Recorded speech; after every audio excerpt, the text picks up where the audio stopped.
с Олегом Кононенко. Ну, была только в другом классе. Мы друг друга видели, конечно, там бегали, встречались где-то в коридорах, в классах. Нас вели одни и те же учителя, прекрасные учителя, и по математике, и по русскому языку, литературе.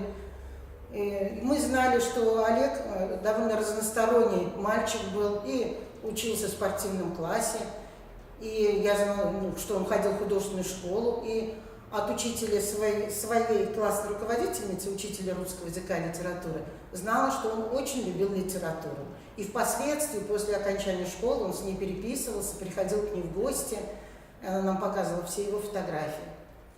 И хочу сказать, после окончания школы я здесь работаю уже 35 лет, и я большой патриот этой школы. И меня берет гордость, что ученик нашей школы стал космонавтом. Никто не мог подумать, конечно, когда были мы детьми, что такое когда-то произойдет. И вот сейчас порой были такие случаи, я ехала там, например, в автобусе, разговариваешь с посторонними людьми и говорю, вот в этой школе я работаю. И люди говорят, это школа, где учился Олег Кононенко. Вот так наша школа прославилась, и это очень приятно. Ну, теперь про нашу школу знают не только те, кто учился, но и другие люди, благодаря Олегу Кононенко. И вот сейчас, работая, на сегодняшний момент работая в этой школе и воспитывая детей, мы им даем понять, что возможно, в наше время все возможно.